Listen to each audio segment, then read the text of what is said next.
Agora é o Evangelho eterno, imutável, ininvelecível, perene de Jesus.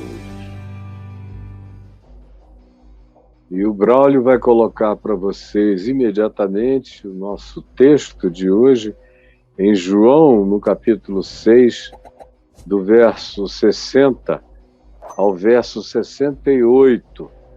E eu quero logo começar a ler para não perder tempo. Que diz: muitos dos seus discípulos, tendo ouvido tais palavras, que palavras? Ele diz: quem não comer da minha carne, não beber do meu sangue, não tem vida.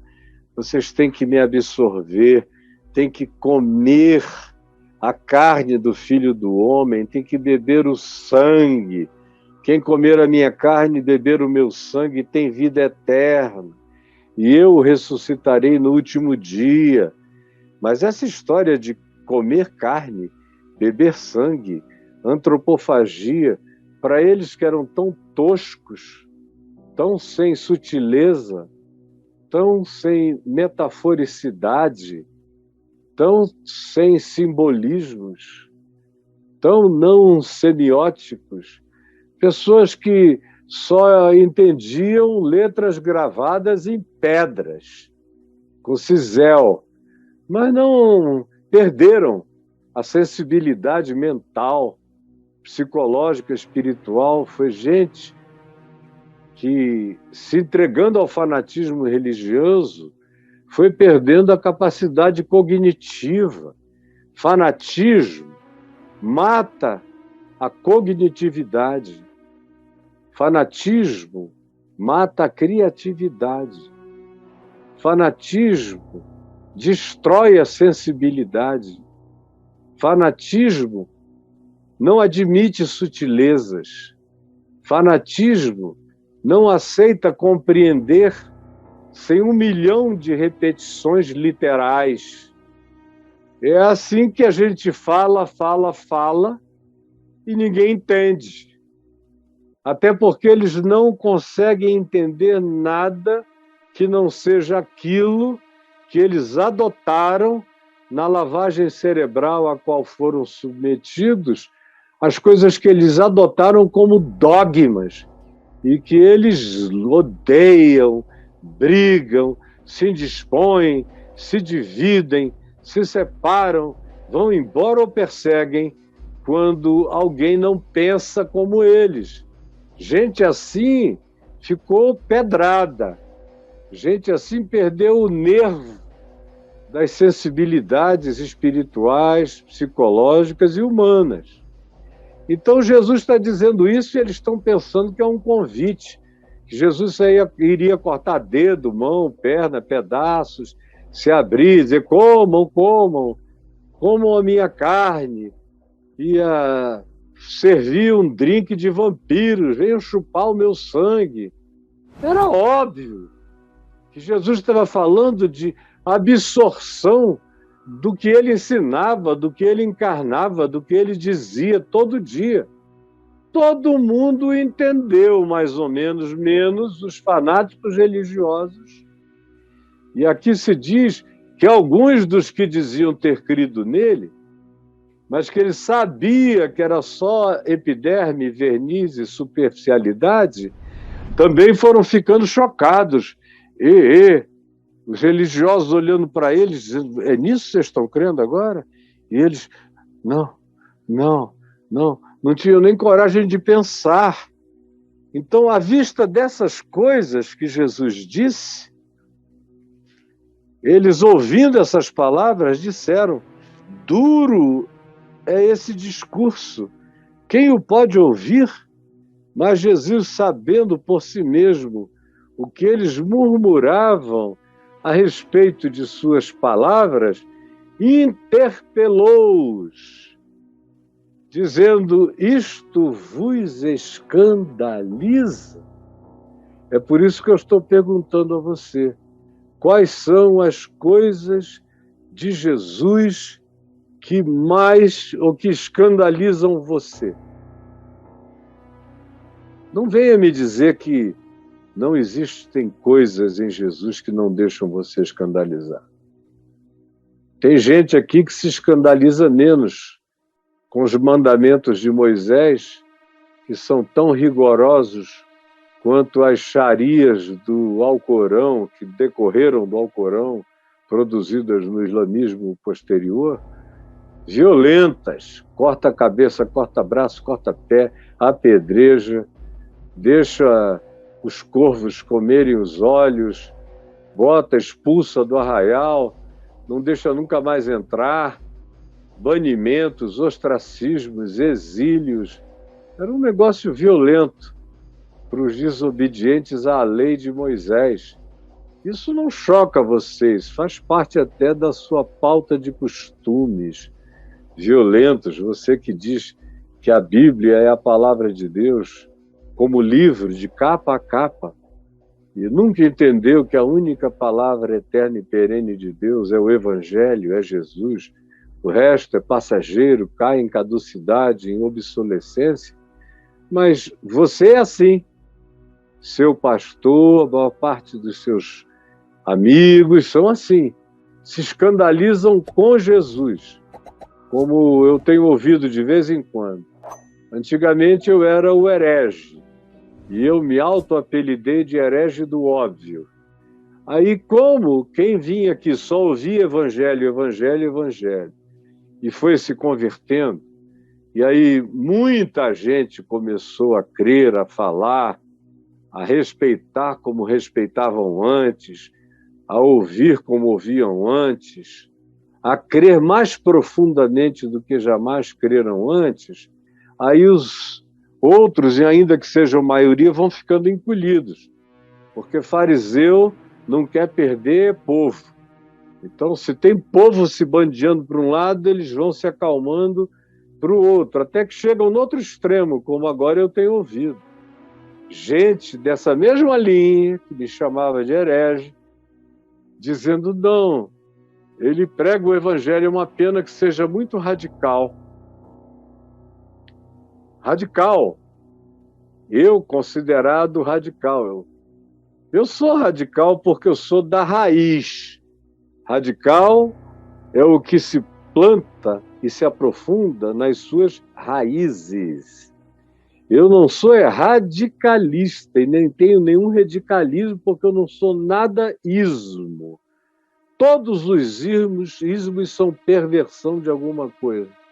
E são absolutização dogmática do que não precisaria e nem necessita ser absolutizado dogmaticamente. Então você encontra em mim radicalidade.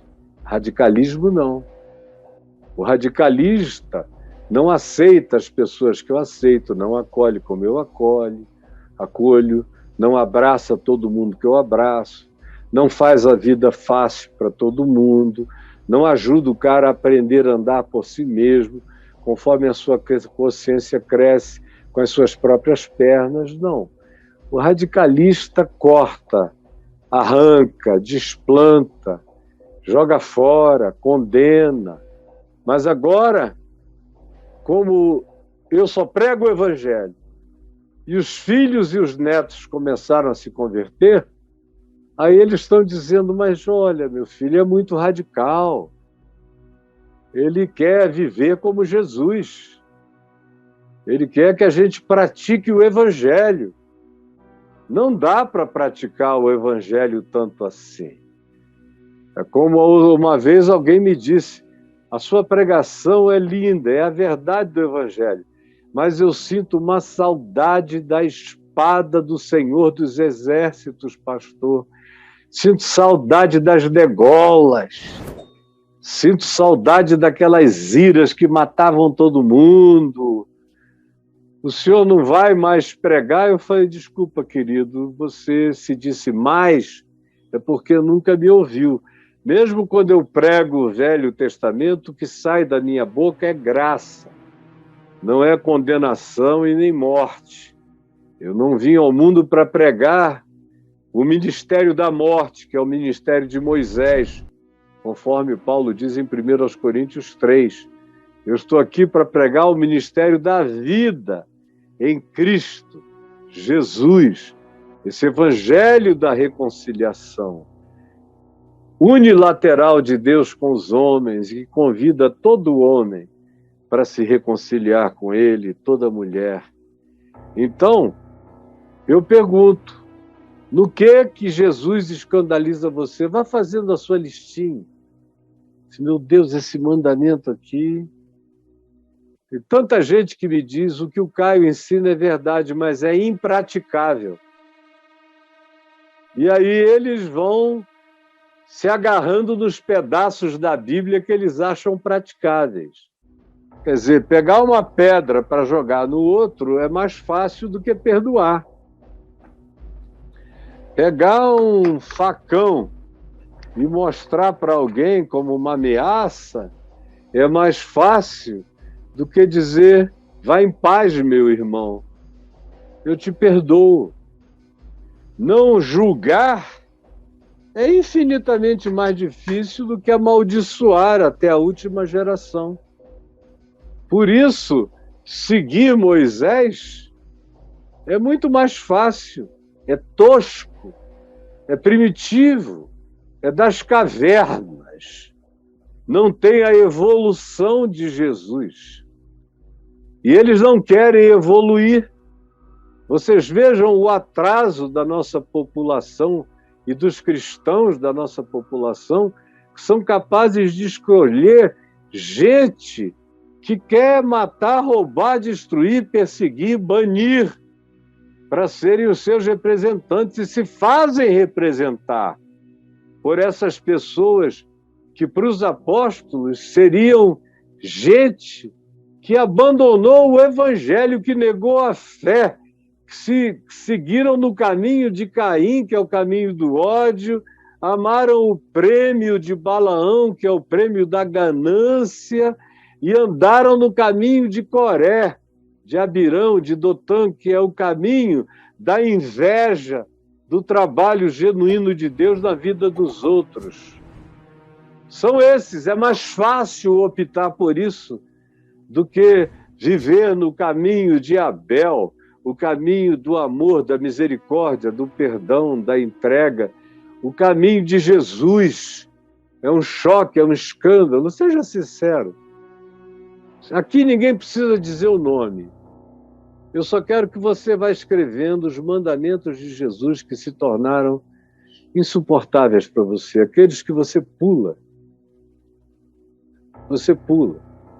Como, por exemplo, eu conheço muita gente que não aguenta ler aquela parábola do cara que foi chamado só às 5 horas da tarde para trabalhar 1 hora e ganhou a mesma coisa dos outros que estavam trabalhando desde a manhã.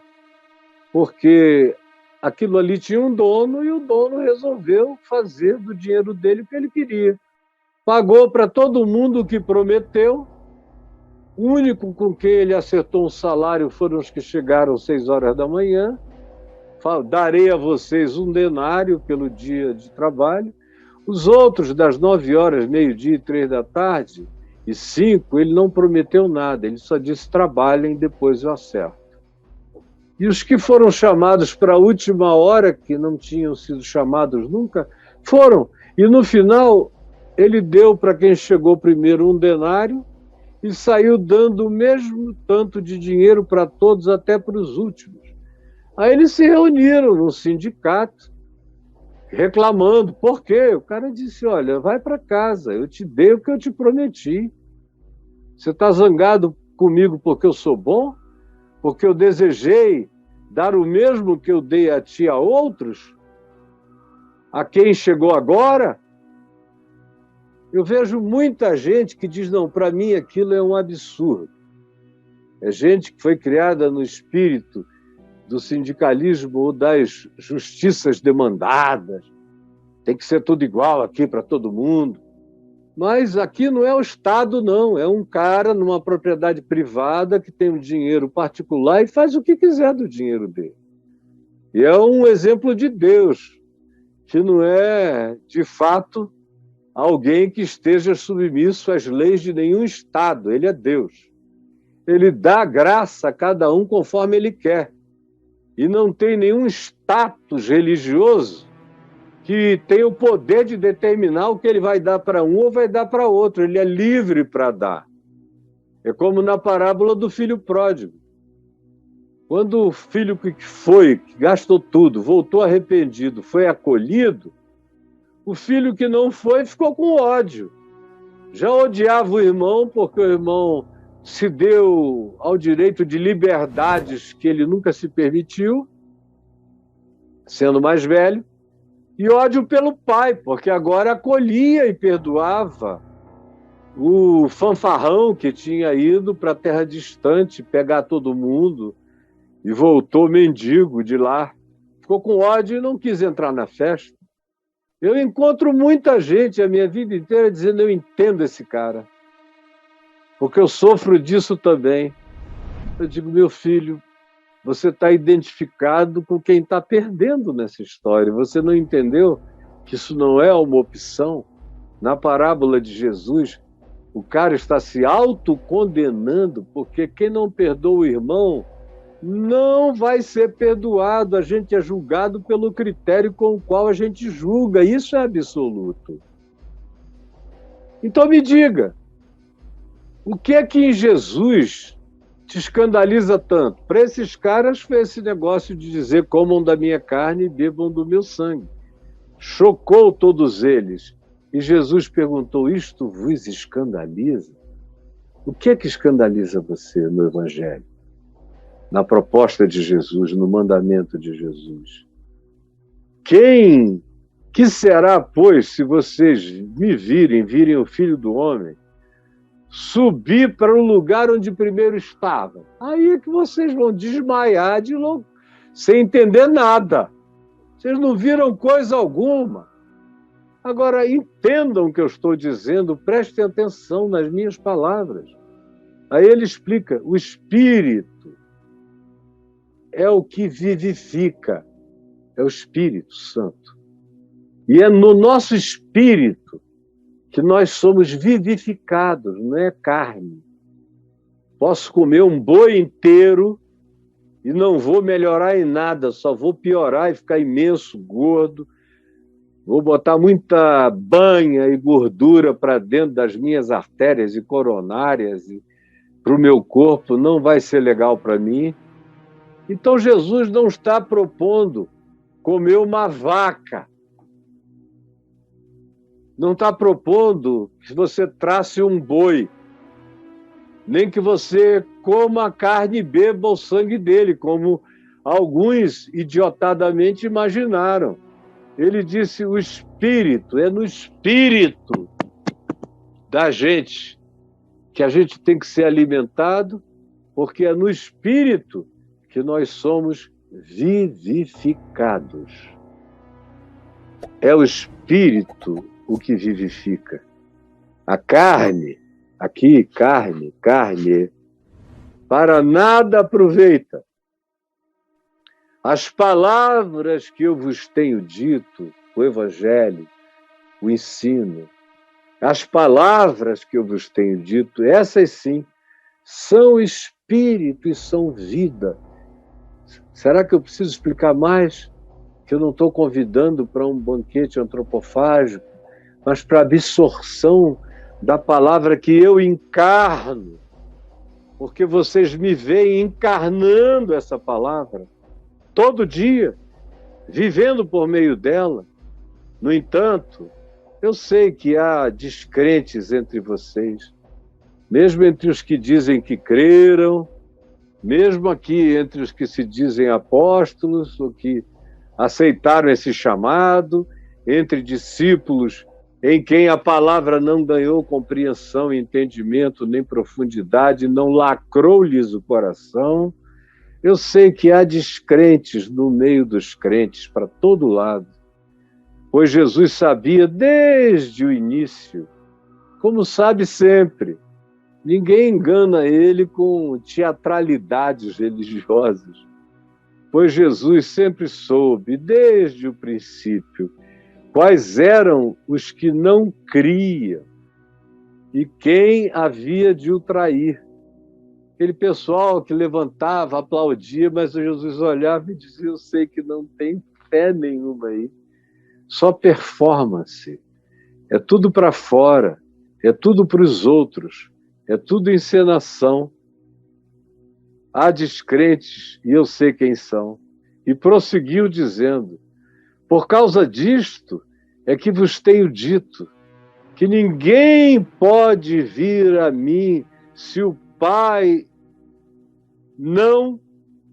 pelo Pai não lhe for concedido. Não adianta, vocês estão pensando que é uma decisão carnal? Tem que ter uma afinidade e uma conjugalidade entre o espírito humano e a palavra de Jesus, que é espírito e é vida. Tem que haver um acolhimento. Como eu disse ontem, de um lado Deus está agindo, de outro lado o coração do homem responde. A proposta é a palavra, a resposta é o que vem de mim. Dele vem a proposta, de mim vai a resposta. E Jesus diz: eu sei que se não houvesse casamento entre a proposta e a resposta, entre a palavra do meu Pai que flui por mim e a resposta de vocês tocados pelo Espírito do Evangelho, ninguém chega a mim se não receber essa alegria, essa concessão bendita de casar a revelação com essa resposta da intuição sincera e franca na direção da palavra proposta. À vista disso, quando Jesus falou essas coisas, muitos dos seus discípulos o abandonaram. Muitos. Eu encontro gente dizendo que gostava mais do papo de graça quando eram 3, 4 horas lá embaixo no jardim, com o Braulio e todo mundo ali perto de mim, porque a gente brincava mais. E, claro, era mais tempo, juntos. Braulio é engraçado pra caramba, tem uma capacidade de fazer repentes e trocadilhos fascinante, que eu vejo os meus amigos comediantes dizendo: eu queria ter a rapidez daquele cara para fazer um trocadilho. E agora aqui não, ele está na casa dele, eu estou aqui, a gente está trabalhando, é curto, é direto, é objetivo, mas tinha gente que vinha mais aqui para rir do que para ouvir. E agora tem menos para rir e tem muito para ouvir. No entanto, tem gente que foi parando, a gente vê que vai parando.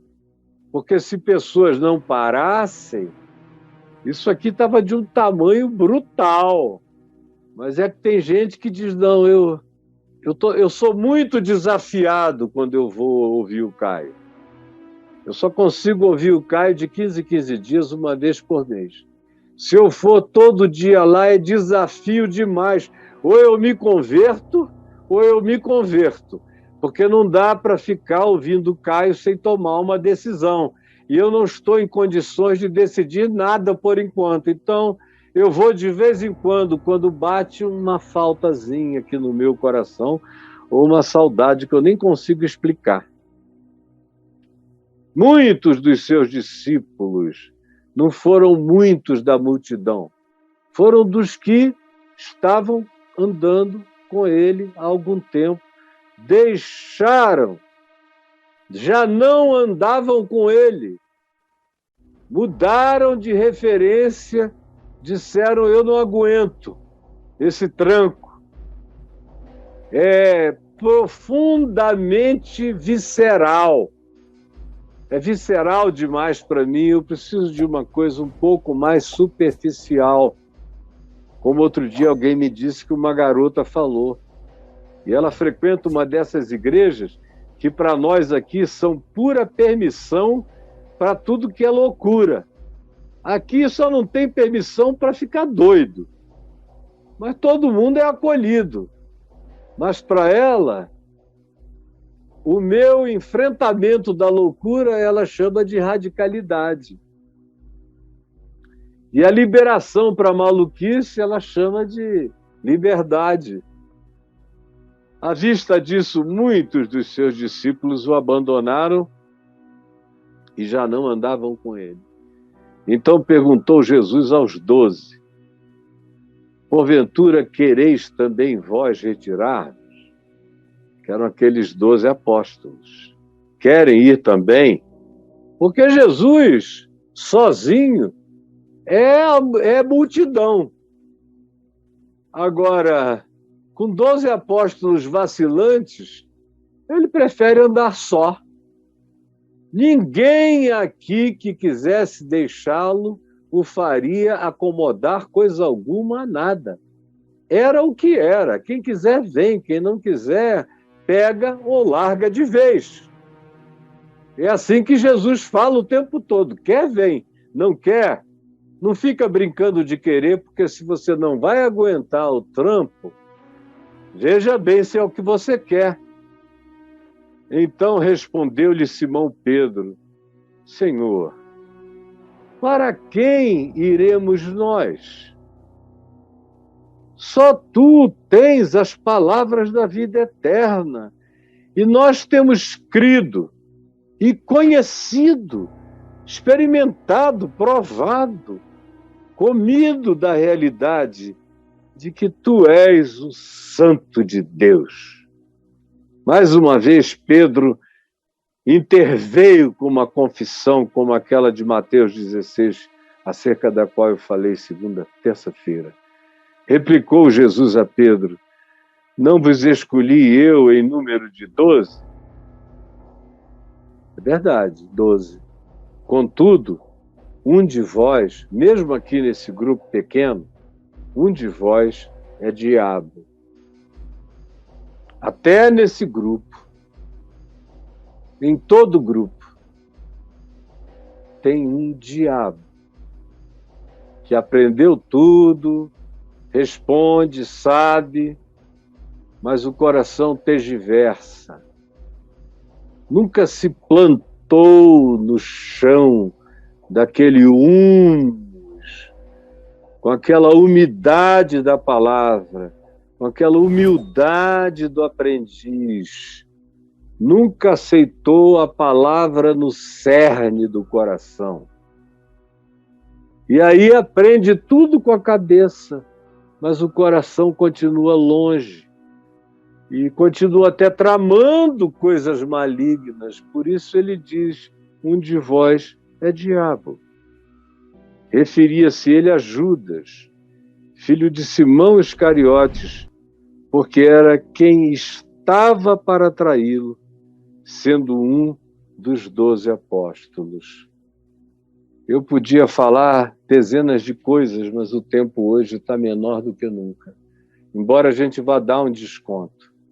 Mas eu só quero que você, pensando em tudo que eu disse, anote, escreva aqui no portal caiofabio.net. É um bom exercício. Eu queria que você tivesse a coragem de escrever. O Braulio não vai identificar ninguém. Mesmo no portal onde a gente bota o nome e o e-mail útil, você não vai ser mencionado, jamais ninguém foi, nem você será. Liste: Jesus me escandaliza nos seguintes aspectos. Liste aí. Eu quero muito que você faça isso. Pode ser libertador para você. Pode ser que você até nunca tenha entendido o que Jesus disse, e que é o aspecto de escândalo, de choque, onde você diz: isso é duro demais, não dá para ouvir, eu não suporto, eu não aguento, eu vou embora, não é para mim, é impraticável. Como tantos já me disseram: Caio, é lindo. Eu comparo com o que Jesus disse e vejo que você não sai da linha do Evangelho. Mas deixa eu te falar uma coisa, não é para mim. Eu acho, se o Evangelho é assim, e eu digo, é assim mesmo, aí eles dizem: eu acho impraticável, porque eu não consigo praticar. Eu digo: não é você que tem o problema de não conseguir praticar. O problema não é do Evangelho, porque, sinceramente, ele é cada dia mais simples e facilmente praticável por mim. O difícil é não praticá-lo, porque não praticá-lo me mata, me arrebenta, me angustia, me destrói, me demole. A esse ponto da vida, a prática me dá força, me ergue, me levanta, me dá poder, me dá coragem, me capacita a atravessar o que vier. Não praticar é o que me destrói, é o que acaba comigo. Mas me diga, escreva, por favor, o que no Evangelho de Jesus, na vida de Jesus, para você é algo que lhe escandaliza profundamente e que você diz, desculpa, Jesus, eu vou pular essa parte e vou adiante, porque isso aqui para mim não dá. Você gostaria de escrever? Eu gostaria. Quando a gente põe para fora, inicia-se o processo de cura, de compreensão e de entendimento. Às vezes são coisas que você nunca falou nem com você mesmo. Tem gente aqui pastoreando igreja há anos, sem concordar com um monte de coisas de Jesus. São aquelas partes que o indivíduo diz, eu nunca preguei sobre isso, nem pregarei, porque eu tenho medo da conclusão. E eu estou ouvindo isso há 49 anos. E você não é exceção. Então escreva aí e bote aqui no portal caiofabio.net, no chat online. Vá, escreva. Jesus, eu quero pedir que esse seja um dia, seja uma hora de cura. De cura. Onde aquelas coisas não confessadas, os segredos do nosso coração sejam trazidos para a luz, a fim de que sejamos curados. É o que eu peço que tu, Espírito Santo, estejas fazendo agora no coração de milhares de pessoas, de quem quer que venha me ouvir, que o mesmo milagre aconteça, a mesma graça transborde. Eu te peço em teu nome. Amém e amém.